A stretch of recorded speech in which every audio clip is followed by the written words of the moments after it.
hello, everybody. Welcome to the Art of Upcycling panel talk. I'm Ashlee Wadie, and I'm the founder of Young the Agency, a creative agency that produces storytelling content for brands in partnership with young talents. And next to me, I have two amazing women sitting next to me. They will be joining me in a conversation where we are going to talk about the challenges and opportunities of sustainable and circular fashion, but also how you can transform transformed pieces into unique pieces. But before we get started, I would like to know more about you guys. So, raise your hands if you are a fashion designer. Okay. Raise your hands if you have experimented with used materials before. Ooh, that's a lot. Amazing. And now I actually want to see everybody's hands raised. Raise your hands if you just love coffee. Okay, well, amazing. I would say get your notepads ready. I can see everybody having that in their hands. And help me welcome Kiki Buhrmann, the CEO of Nespresso Netherlands. Thank you. And Renée van Wijngaarden, the founder and designer of One-Off. Thank you.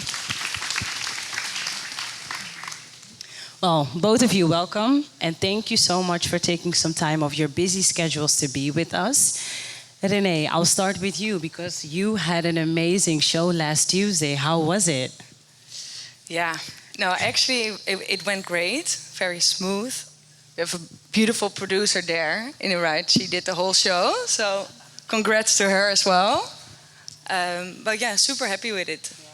Yeah. And for the people that maybe didn't get to see the show, like, how was it just like from the back end? Yeah, it's just it's so much work, to be honest, but also the opportunity to really showcase the whole world around your brand and seeing your whole collection on 20 models. Normally in a lookbook or in a showroom, it's like 2 or 3 models, so it's completely something else. So it went great. Yeah, well, amazing. Yeah, I was there. It was really nice. Kika, were you at the show as well? Yeah, absolutely. And I think for those that have been able to see the show or are familiar with the work of Renée, I've been blown away by the preparation, the eye for detail, the quality, the consistency, the authenticity that went into the show. So Renée, big congrats because you really nailed it. Thanks so much. Thanks. Like I said, I was there as well. And One-Off is a very known brand. And I also think you've built a very strong community. For some reason, the community is just very excited to be together, to come together. And you could really feel that as well at the show, but also the drinks that you had after the show. What do you think it is about One-Off that gets the city of Amsterdam, but also beyond, so excited about the brand? Ooh, tough question. I don't know. I feel like people love unique products, and I think also the idea of something old that we transform into something new. We've always tried to be authentic and doing our own thing, and I do think that people value that. Also, we're Amsterdam-based, so that's where your community starts growing. But yeah, what really the thing is, I don't know. You maybe need to ask them. Yeah, it is a hard question, right? I guess because if I would maybe ask another question. When you started One-Off, what was the feeling that you wanted people to feel? What did you want people to see with the brand? So I started One-Off because I used to work for a vintage e-tailer, but I bought a lot of vintage and really got a thrill myself if I bought something that was unique and also not that you can just rebuy on every other corner. There's a story in vintage. Sometimes it doesn't even really fit, but you're just proud of finding it yourself and the journey towards like finding that piece. And that's the feeling, the uniqueness that I really want to like bring into One-Off. It also sits in the name, of course. Because I think that people just need to value their products more, and then they will maintain it, they'll think about it if they don't wear it anymore. Who is going to wear it after them? And that's actually what it's about for me. Well, I guess that's exactly what we're feeling when we see and also when we wear one off. So well done again to you. Thanks. Well, Kika, when I first heard that One Off and Nespresso were going to work together, I was like, that's interesting. I don't know what to expect. So could you tell me, what does Nespresso have in common with One Off, but also the fashion industry in general? Yeah, absolutely. So I think within Nespresso, we want to make sure that people can drink an amazing cup of coffee. If you don't give a great product, people will try it once and then abandon you. So that is, of course, always the first part of it. But at the same time, we want to make sure that every cup has a positive impact. And positive impact from the places where we source our coffee. So all of the coffee farmers we have the honor to work with, which are over 150,000 coffee farmers in 18 countries. So we do a lot of work there. But then also we want to make sure that the positive impact is felt more concretely at people's homes. And the most concrete piece that people always have after their cup of coffee is the capsule. And that's made out of aluminium. And we have seen when it comes to positive impact, circularity, sustainability, it's a very difficult topic. We like stuff to be easy, but it's not always easy. And we have seen that making things very tangible and very concrete, it helps to story share what your company values are and what you really stand for.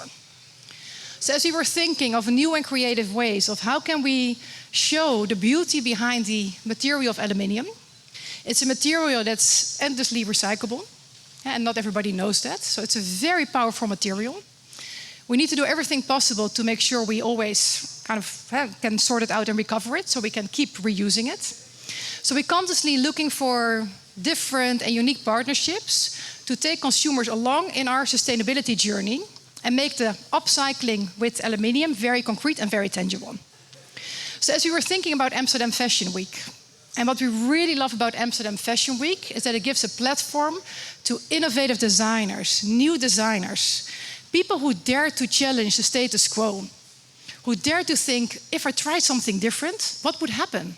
Can I make something out of that? So that is how the first contact with Amsterdam Fashion Week team started. And from there, the idea initiated, can we be part with one of the amazing designers we have in the Netherlands and co-create something unique? And that is how very soon we came in touch with Renée and the One Off team.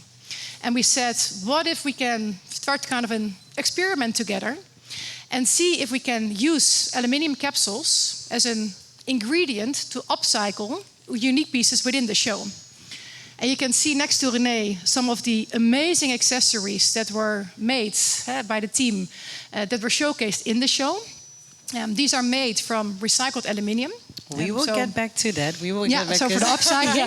Renée will also share that as well. But that was really the trigger why we wanted to collaborate with Amsterdam Fashion Week to, in a new and differentiated way, put the spotlight on fashion and coffee industry and the importance of circularity, and specifically with Renée, because there we really saw the connection of how we think about upcycling and making circularity very tangible. I think it's very unique because not many people know that of Nespresso. You might think, when you hear Nespresso, you think of coffee. But this is not the first time that you've partnered with, that Nespresso has partnered with a brand. You also spoke about the aluminium. What other collaborations has Nespresso also done to actually push this story and this message forward?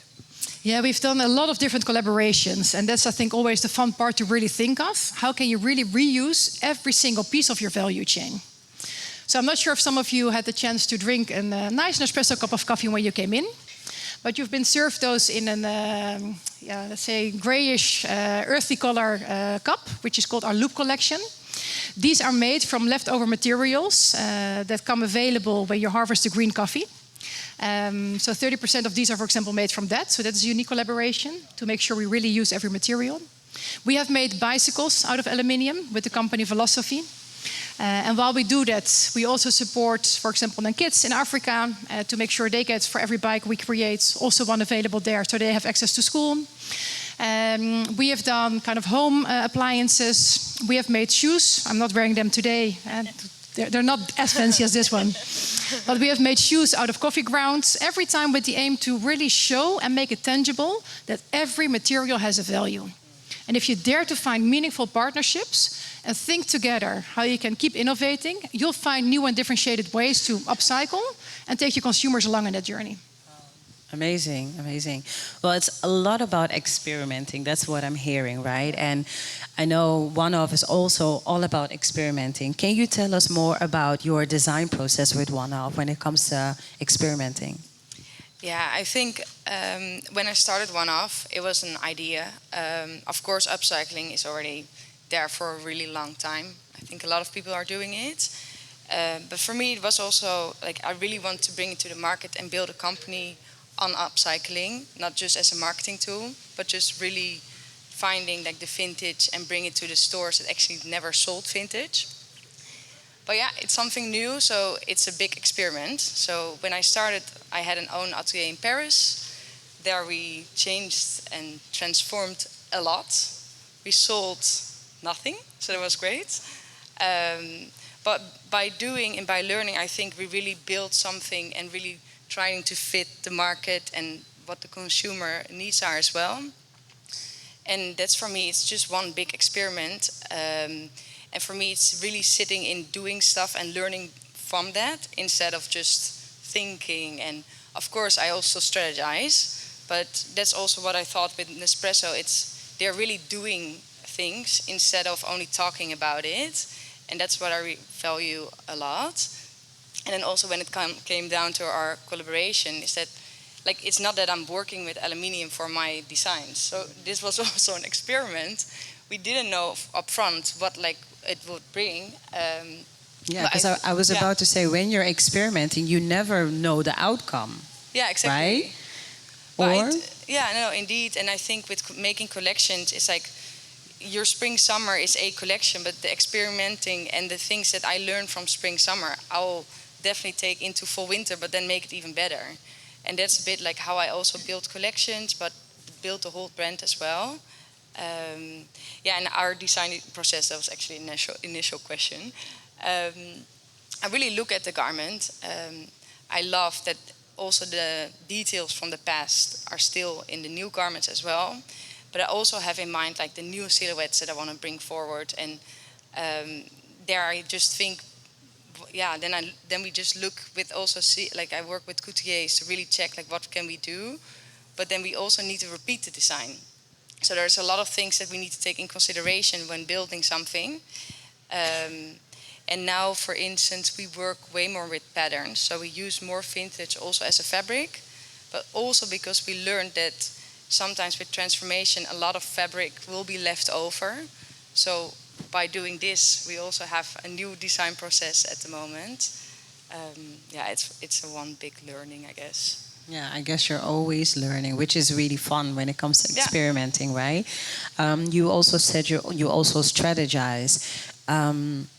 But did you also do that with the collaboration with Nespresso? Because when you're experimenting, like you also said, you never really know the outcome. So how did that impact or influence your process in this collaboration? Yeah, I think for me it was, I really want to emphasize on the fact of experimenting and on the process itself. So I wasn't really afraid of the outcome because I think the value was sitting in the process. And I think that's how we strategize also a bit of working together, just to really doing it. And how does that come together? Kika, were you also very involved in the process, in the design process? Yeah, I think you need to be clear up front what it is that you're trying to achieve. Yeah. And with what, I don't mean the exact way how the product in the end turned out, but what is that vision of why you want to collaborate together and what do you want to get out of it?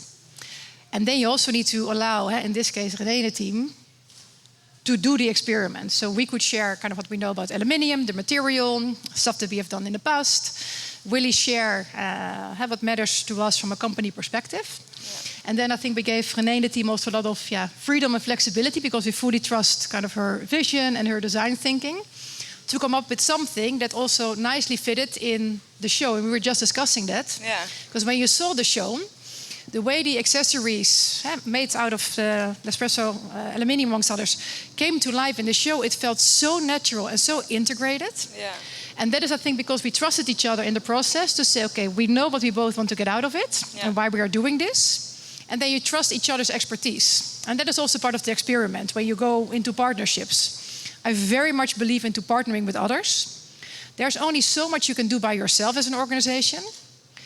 Opening your doors, sharing information, learning together, making mistakes together, sharing those then again, so that more people can learn from it. That is really where the magic happened. And I think this was a very nice example of going on that process together, not knowing exactly what would come out of it, and actually being very pleased with the result, because we trusted that path and each other's, I think, values and ambition within the process. Well, then I guess the audience deserves to see the pieces. Can you maybe show us some of them, Renée? Yeah. And also just the thought process of it. But I also want to know, because I've also been very much in the beginning of this process with both of you. And I also remember you saying that you actually tried to make a cup of the aluminium. So can you just share how it was for you working with aluminium? Have you done it before? What were the things that you discovered? What did you try? And what came out of it? Yeah. So actually, I also agree. Like, you really have to work together to like create something new.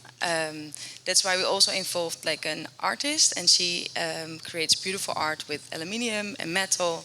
So she had way more knowledge about this material than I had. So we went also to her studio and we melted literally the cups there.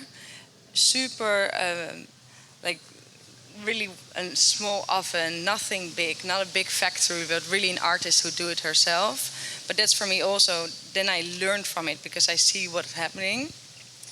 And then we saw, because aluminium, if you melt it, it needs to be super high, at least super hot. The temperature needs to be very high. And you see here, it's a bit more organic drops. So that's something that it came out of the process. And then we were also working with a stylist, and she makes jewelry. So we connected the two also to develop really a more jewelry vision on the aluminium. So we actually have a lot of parties involved here. But that's always, I feel, with the creative process, it's also not only me in my brand, it's a whole team. It's really a team effort with everything we do. Showcasing the products. Let me see if I can show you something. So in the show, for who haven't seen it, we did also super long braids until the floor. And this went into the hair. It's also a show, so it's nice if it's like flowy and a bit more abstract than you may be used to. So we made that one. This is an ear cuff. No idea if you guys can see it, to be honest, but... Well, we will keep it here after the talk, right? So I guess after the talk, people in the back can also come here and look at it. And Renée and Kika will both be here, so then you can also ask questions. But I think just take us through, it's nice. Yeah, and also for us, I love this material. I think it's beautiful. It fits really well with the collection. It's something different. So that's why we also try to keep the piece is quite large, because it's also a show, so you will see it. You have to see it from a distance. That was also an idea of this was a body chain, actually. A ring we made. And to be honest, so I was actually just talking about this with Kika as well. Like, this is also just the beginning. It's the first experiment. It's a first time we did like a jewelry with aluminium, and we already learned so much from it. Also nice to know is we melted the aluminium, but we also added some new aluminium in there to really make it sturdy.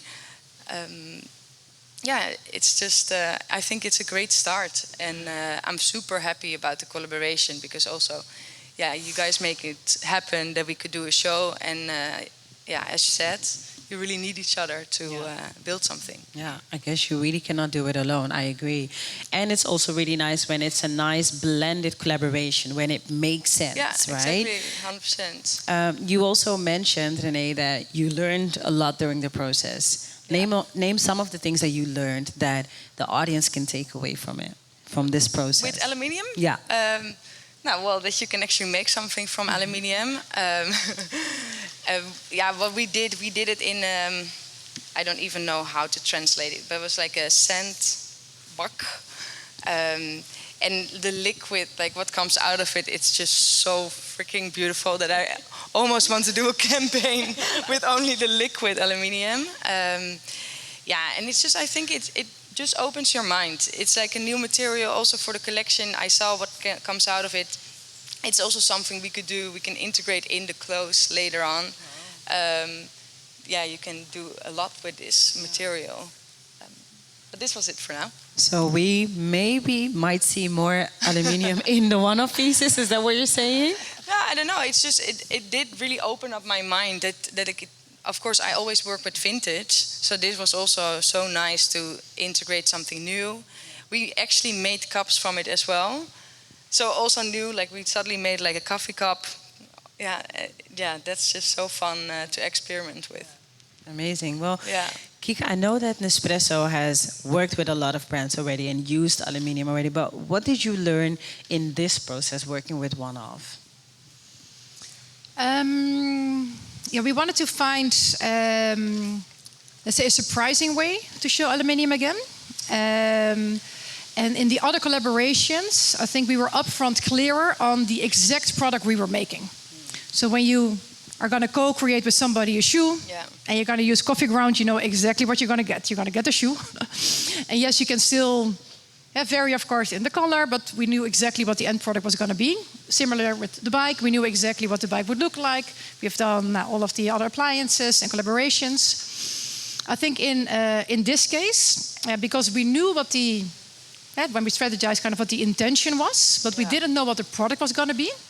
And that is where we made stuff that you haven't seen and you will not see. But as we were doing that first part, we learned and we went on and kind of evolved in the process. So I think the most meaningful part of this collaboration has been allowing yourself that freedom while you're still under a lot of time pressure. It's not that we spent 3 years preparing for this. This was pressure cooked like we always all operate. But sometimes in these type of collaborations, that is also where you're then forced to kind of quick test and learn. And I very much believe in test and learn. We've done it now in this collaboration. But with Nespresso, we do it a lot also in other areas of the business. So I would really say whenever you do something, make test and learn an intrinsic part of development. And don't see that as a reason of, I failed, I've made a mistake, or now I'm being slow and I'm delaying the stuff. It is part of the process. If you're not testing and learning, and every time making a bit more progression, forget perfection. Nothing will ever be perfect. That's what I learned a long time ago. I also have 3 kids. Life is always chaos.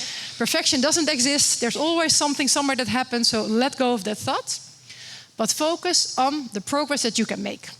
And that, I think, led us in this process to a fantastic, I think, first end product. Let's call it like that. Because we systematically focused on the intentionality of testing, learning, and making progress. And that was for me unique in this collaboration that we've all learned a lot from.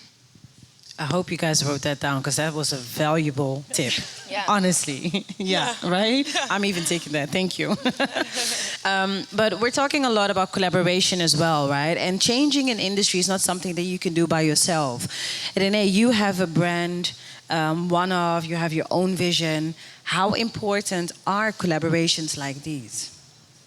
Actually, as I said, like I wouldn't have done a show without you guys, and I do think giving that that experience to consumers, but also to press, is so important to translate the story to a bigger crowd. So you definitely need collaboration like this to make these kind of things happen. It's in general also in the company you need different parties. I also have suppliers that do my production, but someone on finance that helps me on that side. And I think everything is really about a team effort. And what advice would you give young designers that are here that may not be where One-Off is right now, but would also like to collaborate with a big company like Nespresso in the future? Like, what is it that they can do to also get at that point eventually? I think maybe just being true to your own values and then finding that partner that's also true to their values, and then when it matches, it matches. I've never really looked for partners like in that sense, and this is something that happened so organically, and that's why I was also super happy to collaborate with you, because it was not forced. It was really, I think, an honest collaboration of a story that we both want to tell. Yeah, it's beautiful how two brands can come together, two companies can come together and create something so beautiful. Yeah. I think it's very unique. Once again, I was at the show and it blended so well. And I would say all of you check the Instagram accounts of one of Nespresso is also posting, but especially Amsterdam Fashion Week, where you can see the images as well, because then you can really see how it blended beautifully together. We also spoke a lot about sustainable and circular fashion. What are the biggest challenges right now in the fashion industry when we talk about sustainable and circular fashion? I know we have a lot of these conversations already, but what would you, Kika, but also Renée, say that the challenges are that we're facing right now that people may not be aware of? I think for me, I think the fashion, especially in a younger crowd, became so fast that people are just buying and do not value actually what they've bought maybe a week ago because they just bought it for an occasion. I think we need to all slow down. It's not only the companies, it's also the consumer itself. We really need to value and we need to find our own identity, I think, in what we wear. I think there's the biggest problem. I think it's a huge problem that there are huge companies who are already used to making fast fashion on a not so sustainable way, and how to transform this huge thing into more a sustainable way of producing fashion. So I think it's better to just stay with yourself and finding your own sustainable way of building your style. It's actually more creative than buying something that's literally sold in every city for a very low price. And it's not about the price, because like, for instance, I love seeing what happens now with vintage, and I see a lot of students and people, I myself as well, buying from each other's closets. I think that's such a cool thing, but also finding their rare pieces that's not for everyone. That's a bit beautiful. Thank you. And how about you, Kika? What would you say the biggest challenges are? Yeah, I think we're operating in a time, and I mentioned a little bit about that before. As an organization, you can influence a small piece of your own value chain. And I think it's so incredibly important to understand what is that value chain, but the full value chain that you're part of. What is the role that you can play within your own organization? And it can be on small scale if you're a designer, it can be on large scale if you're an Nespresso. To truly be circular by design, but then also be kind of fully transparent in stating, and on these areas, I am not going to move the needle without support from the others. And be proactive in going out there and form those partnerships. And it also means sometimes that you proactively are going to work with your competitors. Well, 10, 15 years ago, we would never do that. You stay more on your own playing field. You try to compete on every possible manner. As an example, within the coffee landscape in the Netherlands, Nespresso, together with 8 other coffee companies who all make aluminium capsules, we have closed an agreement. We have formed an association where with those 8 companies we said we want to change the waste landscape of the Netherlands to make sure that small aluminium can be fully sorted and recycled out of the garbage. So that as a consumer, you can just throw it away. And the coffee, together with the waste industry, will make sure it gets sorted and fully recycled so we can reuse the aluminium again. As Nespresso, we had our own recycling system since we started. And we collect about 35% of the product we sold that we get back. But in my mind, I want to get to 100. We're not going to do that by ourselves. So you have to form partnerships. That goes for coffee, and that also goes for fashion. And I think as a consumer, we need to be more willing to pay attention to the details, to appreciate the complexity, and be supportive also that sometimes it takes time. I think in the Netherlands, we want everything, we're pretty critical, if I may say. So everything, the glass is often half empty, and we're pretty critical, we're looking for the negative part of it. Yeah. But I think we need a bit more nuance in those conversations in larger industries that will take time to transform, But once these are transformed, and when those partnerships have taken place, the impact on society and on the environment is going to be massive. But my kind of call to action often is, as a consumer, make sure you appreciate what goes behind it and take the time to educate yourself. And I love what you were saying before, Renée, that already consumers now take a bit more effort to go to vintage, find partners or friends that you can kind of borrow and exchange clothes with. It's very easy to press that button online, to have it shipped to your home for nothing, because that's the society we operate in today. But that behavior will not allow us to change. And similarly, the behavior of large corporations, within coffee, within fashion, will require very intentional and systematic way of partnering together. Because only then can we transform industries. Yeah, you can do a part by yourself, but true transformation happens when leaders come together, innovators come together, startups come together, and we find each other on those areas where we can make transformations happen. Thank you, Kika. Well, my last question, actually you guys have already answered it, but I just want one practical answer for the audience. Because to be really honest, we always, like the fashion industry has been talking a lot about sustainable, circular fashion. And how can we make sure that this is not just another conversation?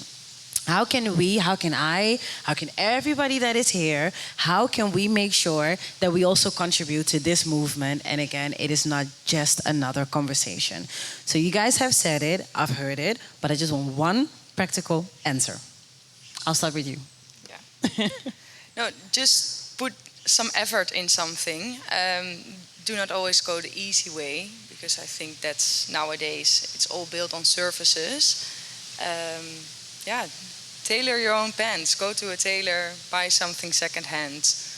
Just put effort in your own look. Okay, thank you, Renée. And how about you, Kika? Yeah, I would say don't go for easy, but go for those things that transform long term. And I think that applies to every aspect of life. The easy things, they're not going to transform you. And I think the same goes in the conversations we're having here. If you look at the industries, dare to be curious and dare to bet and put your time and effort on those things that are hard. Because the hard stuff, if we crack those, that is really where the movement starts to happen. So I would encourage everybody to let's sometimes go of the easy, embrace the hard, and let's crack that together. Amazing, thank you. Can you guys help me give them a big applause? Renée, Kika, thank you very much. Are there any questions in the audience? Okay, I will come.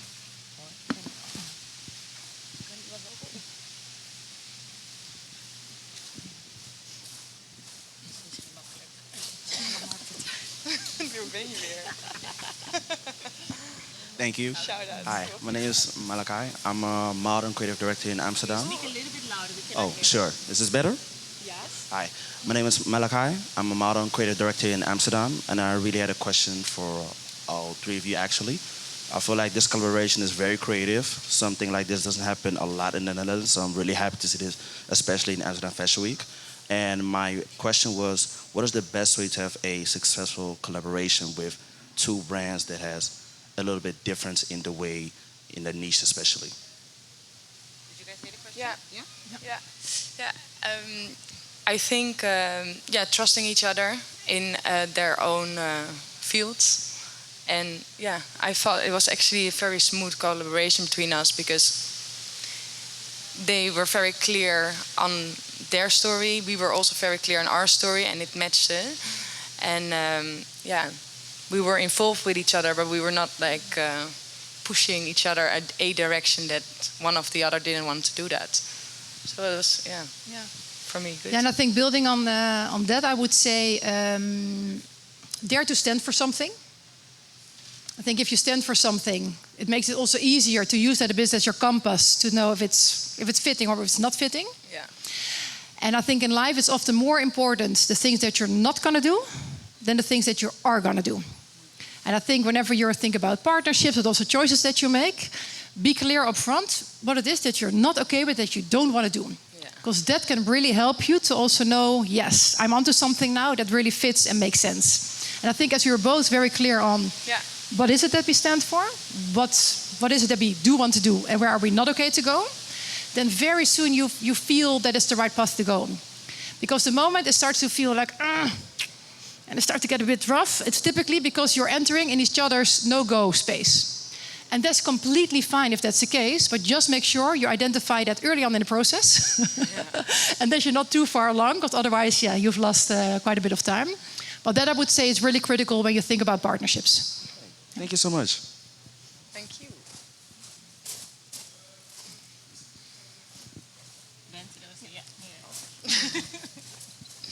Thank you.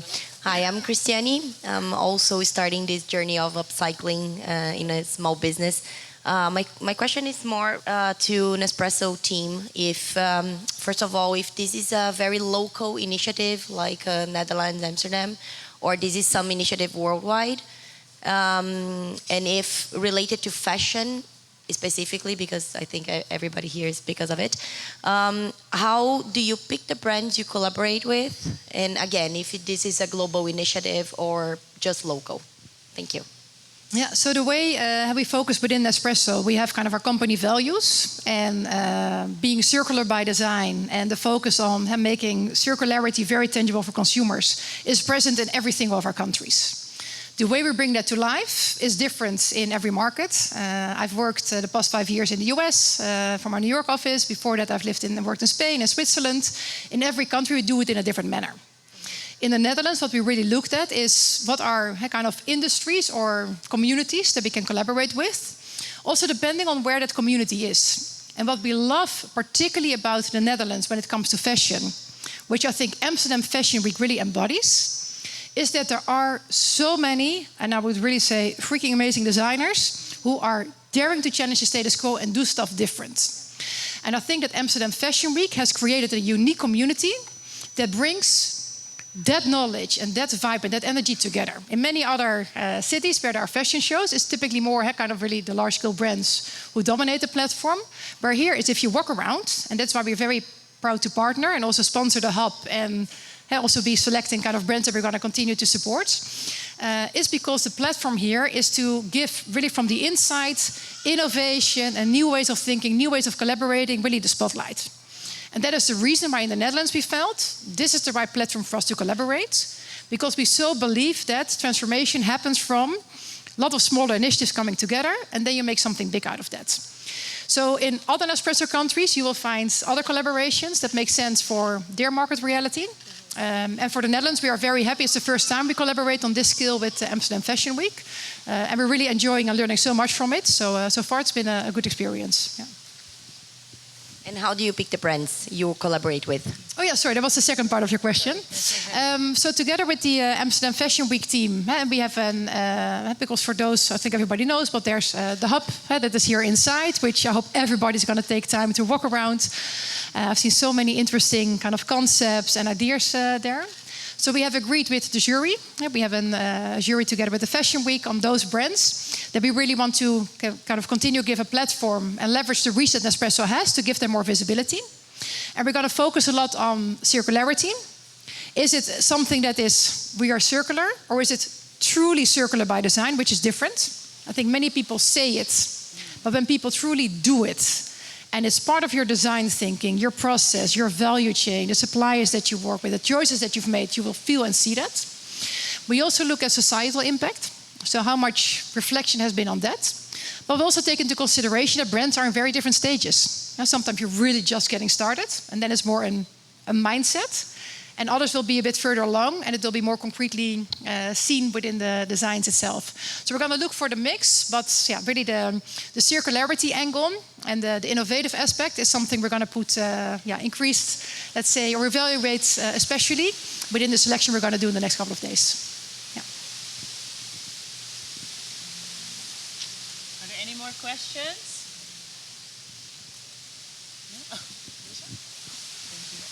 Hello, can you hear me? Yeah? Okay. I'm Mirana. I'm really new to the fashion world in the sense that I'm in the middle of thinking of launching my own business, but I've been told how to sew my dresses by my mum. So I was kind of hoping you could answer that question. What was your biggest challenge when you launched your brand? Yeah. And like what tip would you have for someone that starts in Amsterdam? And also, like, how did you enjoy this collaboration with Nespresso? And would you do it again with, you know, them, but also with different partners? Sorry, there's multiple questions in one. Biggest challenge. I think most important thing is just to start. Yeah. You will have many challenges along the way. And I think you just need to be like super flexible. If you look at because I'm doing this now for 5 years, I think each year was a completely different adventure, a complete different challenge. If you think you fix one, the next one is around the corner. But that's also fun, and I think that's also how you make your company work to overcome those challenges. Well, as I said, I started in Paris with my own atelier because I thought, like, this is such a labor-intensive process, and actually each piece is made by hand, so you really need designers to transform the vintage. But then actually I learned, because to have everything in-house, that's a whole different company you also have to manage. And it was also actually, to be honest, too expensive. So at one point I outsourced everything, and that helped me a lot to grow, because I could focus then on other fields where you have factories and production systems who are very focused, and they have more knowledge than I have on production processes. So I learned from them. I think, but my biggest challenge, I think there are multiple, but I think just really focusing on what you want and being flexible to get that as far as you want it to be. Yeah. And the collaboration, Do you want me to leave for a moment, or? I thought of just skipping this question. No, I'm joking. No, as I said, I'm super happy with this collaboration. I think it was super respectful to both sides. I think we really have a story in common we want to tell. We also really did it in an art way, which I love. It was not like... it was not forced. It really fitted the collection. It fitted the idea behind the show as well. It was super natural, and they have a great team, really lovely people to work with. So, 100%. Yeah, you would collaborate with more brands like that as well in the future? Yeah, I think, as also Kika said, I think as long you have the right values and like it's the right message you want to push, then I would do it. I wouldn't do it every month, but Thank you. Sure. I think we have time for one more question. Yeah, my question was somehow related. I created an upcycled collection with Tommy Hilfiger. Nice. And one of our biggest challenges was scaling, really production scale. So I'm wondering for you, are you looking to scale one off, and what are some challenges that you would run into? Yeah, no, 100%. Like, I am working with factories and then with their sample room. So there you have designers, and I can use the machines of the factory. So that was one thing for me to also scale and not just staying in local ateliers. Then next to that, we also have a new concept, and that's it's more internally, but we call it the remix. So what I do is I mix new fabrics with vintage materials. And that's also helping me to scale, because everything is on pattern. You can do a bit more of a production process than with like remaking one piece.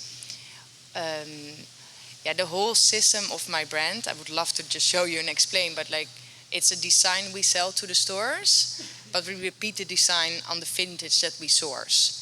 So our stores, you really need to find the right partners, but our stores don't know exactly what they will receive in store. So that's something that's helping me to scale. But at the same time, we also now started doing jerseys and more layered pieces, also what I'm wearing. And that's produced, but it's inspired by the vintage and by the process that we have with the design of the remade pieces. Yeah, so it's really a funnel in the collection that helps me scale one off. Well, if there are any more questions, Kika and Renée will still be here, so you can ask many more questions. We also have the jury, so you can also come here, look at it, touch it, and ask Renée more questions.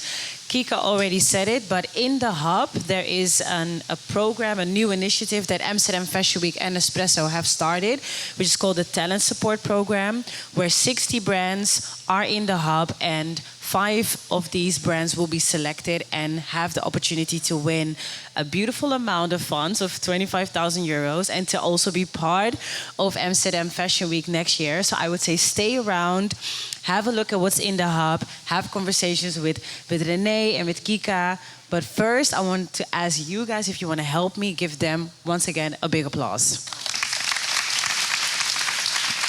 And then also an applause for yourself. Thank you so much, guys.